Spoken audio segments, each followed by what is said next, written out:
Halo sahabat bonsai Nusantara, salam satu hobi. Masih bersama Evencio Bonsai. Hari ini kita berada di lahan ground waru. Sejuk karena ciri khas dari waru, karakter dari waru, rimbun. Di bawah pohon ini bisa ngerokok kopi seger. Nah ini kita sebenarnya ini kegiatan kita hari ini ngontrol akar waru, soalnya ini kebetulan sudah sekitar mungkin 4 bulan mas, 3 bulan sampai 4 bulan nggak kita cek akarnya mas. Ini kebetulan kita ngegroundnya di tanah langsung. Jadi kita untuk pemantauan mungkin kita melihat itu cuma melihat sekilas daunnya kena hama atau enggak, tapi untuk pemrograman yang di bawah ya agak sebenarnya bukannya telat mas, cuma kurang terkontrol rutin mas.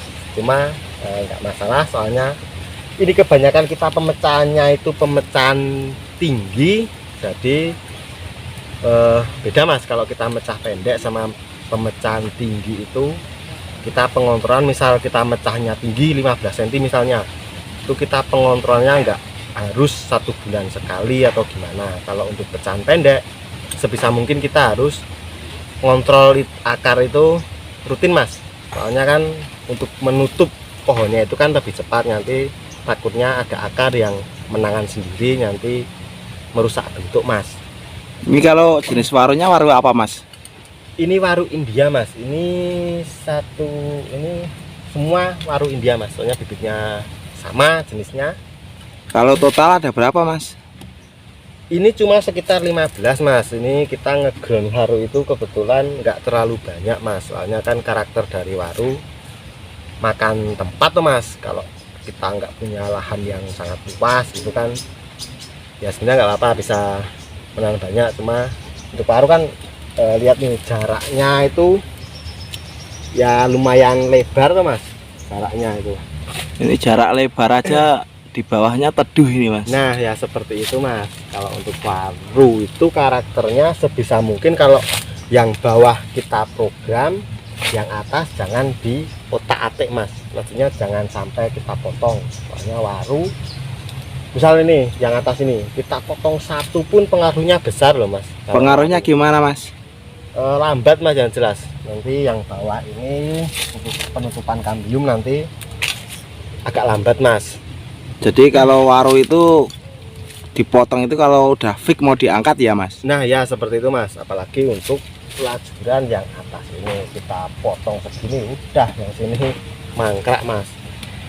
Nah seperti ini untuk pengontrolan akar itu. Ini sebenarnya ini sudah sekitar ya 4 bulanan nggak kita program yang bawah, cuman kan kita kemarin programnya sudah kita tata sedemikian rupa mas. Untuk perakarannya ini kita cuma ngecek akar ya, misalnya ya ada akar seperti ini bisa kita potong.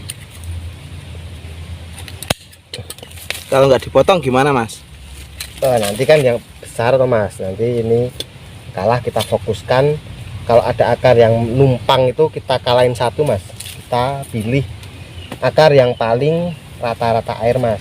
Nah yang seperti ini kebetulan ini akarnya hampir sama ya mas. Ini untuk pembesaran pecahan juga, ini tinggal kita ngerapetin ini, jadi itu nggak perlu kita untuk pemotongan akar kalau masih pengen pohon yang lebih besar mas.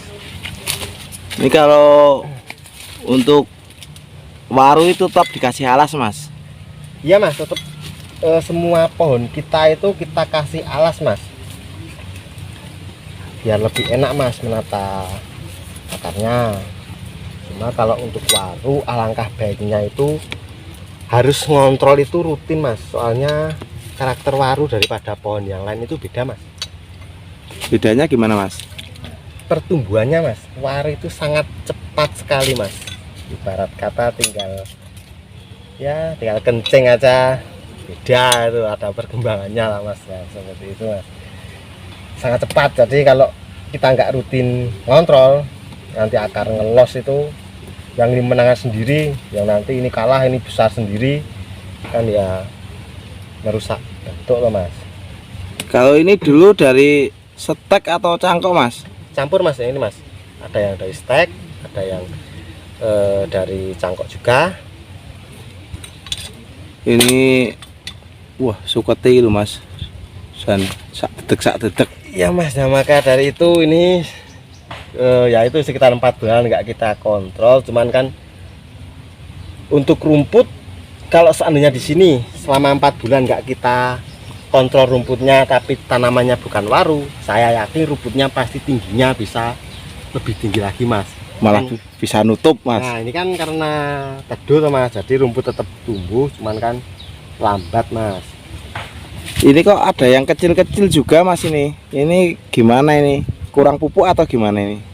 Itu sebenarnya kita menanamnya itu bareng Mas sebenarnya. Cuman kan itu dulu bibitnya lebih kecil dan perkembangan pohon kan nggak terus bisa sama rata toh Mas. Itu benar. Di sana juga terus banyak waru, cuman karena terhalang oleh rumput, jadi kita fokuskan di sini aja, yang karena di sini sangat teduh, jadi kita melihat yang di area sini seperti ini nanti masih perlu pemecahan Mas. Ini Mas, kalau itu udah pecah berapa tuh Mas itu? Ini baru sekitar 8 kok Mas ini. Nah seperti ini yang namanya kurang terkontrol Mas. Nah ini pecahan yang satunya ini besarnya segini. Sebentar. Nah ini kakinya besar.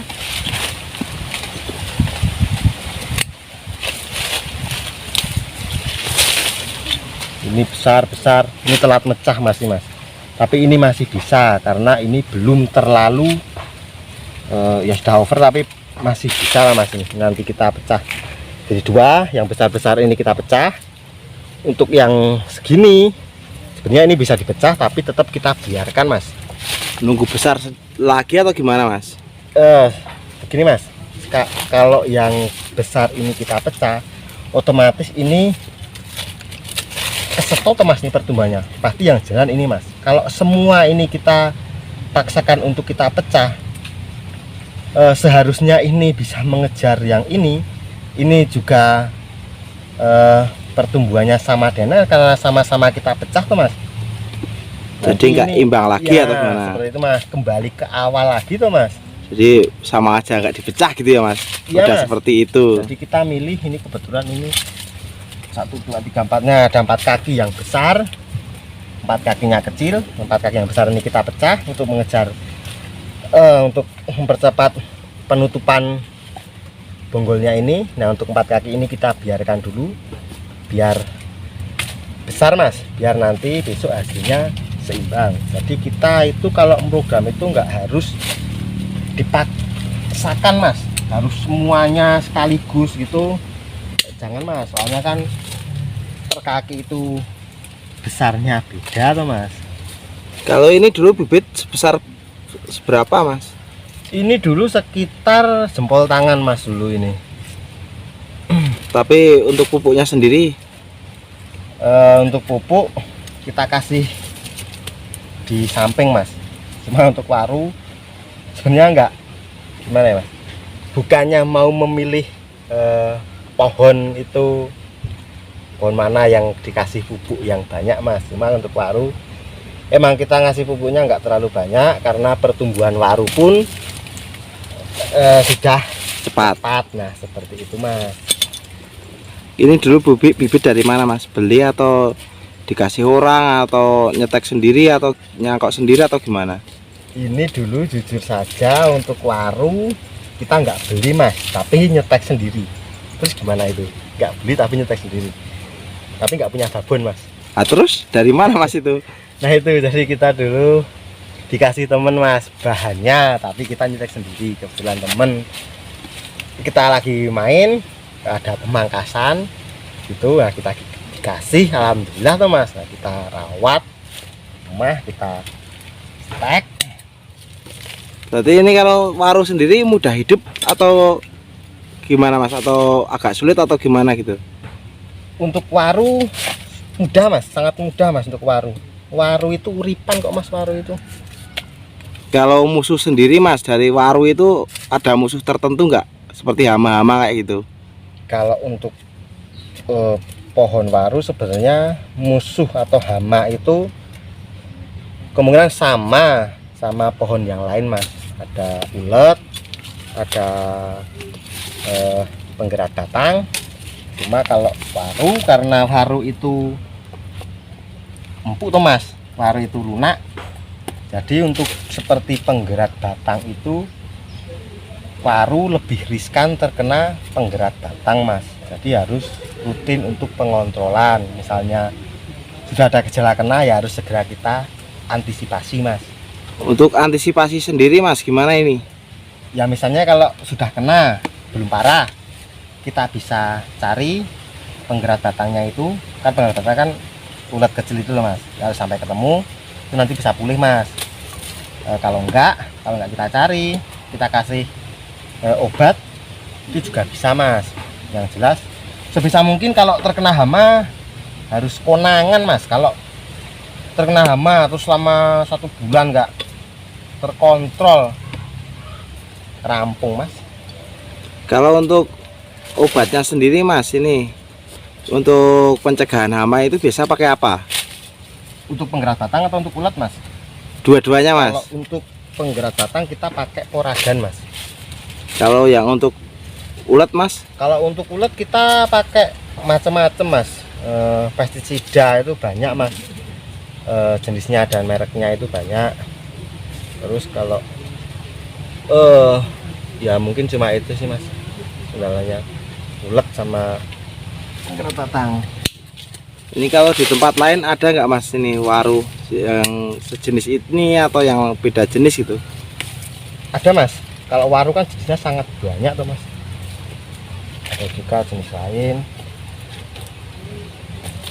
Cokernya apa nih mas? Nah ya seperti ini, kalau waru kan kalau kita tertimbun tanah pasti keluar akar mas. Nah kita motongin akar ini dulu, habis itu kita melihat akar yang di bawah itu ada yang melintang enggak. Nah kita menata itu mas. Tapi ini saya yakin ini akar pada menyamping, soalnya kita kasih alas mas. Nah, seperti ini ya, akar menyamping nggak turun ke bawah tuh mas. Jadi kita ini pengontrolan, ini nanti kita pengontrolan sama pecah batang mas, sama pecah batang yang 4 ini. Untuk sekarang ini kita pemotongan akar yang berada di atas-atas seperti ini mas. Jadi kalau ini harus untuk uruknya sendiri sebenarnya harus press atau ditimbun nggak apa-apa ini mas? Lebih bagus kalau nggak terkontrol itu di press mas, kalau nggak terkontrol mas. Tapi kalau untuk terkontrol ya nggak terlalu, misal kita timbun nggak masalah, karena kalau kita timbun kan otomatis pertumbuhan juga lebih cepat mas. Tapi kita harus rutin untuk kontrol akar-akar yang atas ini mas. Nah oke sahabat bonsai, oh ya kita lihat untuk waru yang kemarin baru aja kita potong sebentar mas. Nah ini mas, teman-teman juga bisa melihat ya. Besar ini mas. Ya nah seperti ini mas, ini kemarin baru kita potong untuk menumbuhkan tunas-tunas baru ini mas. Tapi ini prosesnya masih lama, ini kita masih nunggu untuk tunas-tunas ini. Terus besok kita pilih mana yang mau dipakai, terus kita angkat ke pot atau ke bak untuk melanjutkan perekaman yang atas. Soalnya kalau di sini kan sini sudah rimbun, nanti perkembangan pohon untuk pemrograman yang atas kurang bagus mas. Nah oke sahabat bonsai, itu tadi sedikit pengalaman kita pribadi ya, sharing kita hari ini. Semoga bisa bermanfaat bagi teman-teman semua. Tetap semangat, apapun yang kita lakukan kita yakin aja, setiap usaha pasti akan mendapatkan hasil mas. Jadi Nah, semangat untuk para pembudidaya. Sampai ketemu di video kami selanjutnya. Salam bonsai, salam budaya, salam bonsai Nusantara.